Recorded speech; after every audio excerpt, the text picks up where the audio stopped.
एक महत्त्वाची update. Pune Jain boarding व्यवहार प्रकरणी माजी आमदार रवींद्र धंगेकर पोलीस स्टेशनमध्ये तक्रार देणार आहेत. जैन बोर्डिंग प्रकरणातून बिल्डर गोखले यांना माघार घेतली असली तरी या गैरव्यवहाराची चौकशी व्हावी अशी मागणी धंगेकर लावून धरणार आहेत. रवींद्र धंगेकर हे पहिल्या दिवसापासून या प्रकरणात चौकशी करण्याची मागणी करतायत आणि आज ते पोलीस स्टेशनमध्ये जाऊन या संदर्भातली तक्रारही दाखल करतील.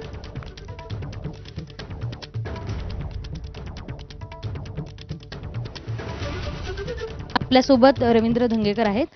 काय नेमकी पोलिसांकडे आता मागणी करणार आहात तुम्ही? हा जैन बोर्डिंगचा जो व्यवहार झालेला आहे आणि हे जैन बोर्डिंग असेल, महावीरांचं पवित्र मंदिर असेल, याला सगळं जी प्रक्रिया आली ती घाण ठेवण्यापर्यंत ही प्रक्रिया आली आणि खरेदी करत घाण ती सगळी प्रक्रिया. तर त्याच्यामध्ये ही जे पब्लिक ट्रस्ट आहे ह्याच्या नियमावलीला म्हणजे फाटा देऊन ज्या पद्धतीनं ह्यांनी व्यवहार केला ह्या व्यवहाराची चौकशी झाली. पण मग त्यामध्ये बँक असेल, रजिस्टर ऑफिस असेल, तुमचं धर्मदाय आयुक्त असेल, या सगळ्यांची चौकशी झाली पाहिजे. कारण धर्मदाय आयुक्तांकडं तारीख पडली, लगेच निर्णय, दुसऱ्या दिवशी तारीख. ही तर जनतेचा माणूस 10-10 वर्ष गेला तरी त्या धर्मदाय आयुक्तामध्ये काम होत नाही.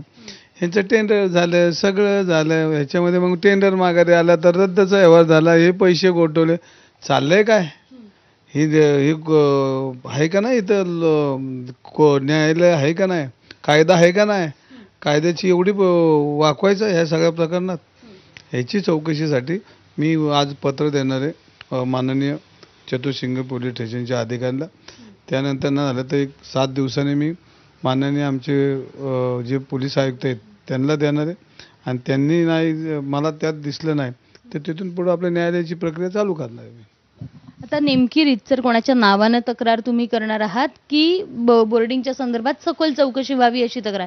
कारण यात बघितलं तर गोखले बिल्डरचं नाव आहे, मुरलीधर मोहोळांचं देखील नाव समोर आलं होतं. त्यामुळे या दोघांच्या नावानिशी तक्रार असणार आहे ही की बाकी जैन बोर्डिंगच्या सगळ्या सखोल चौकशीबाबतची तक्रार? याच्यामध्ये जैन धर्मीयांच्या ज्या सगळ्या प्रकरणामध्ये ज्यांचा हस्तक्षेप आहे त्यांची नावं लिहिणार नाहीत. तर ह्या सगळ्या प्रकरणाची चौकशी होऊन पोलिसांनी ह्याच्यामध्ये योग्य तो ते चुकीच्या लोकांना धडा शिकवला. आणि यानंतर बातम्यांचा वेगवान आढावा आपण पुढे सुरू ठेवूया.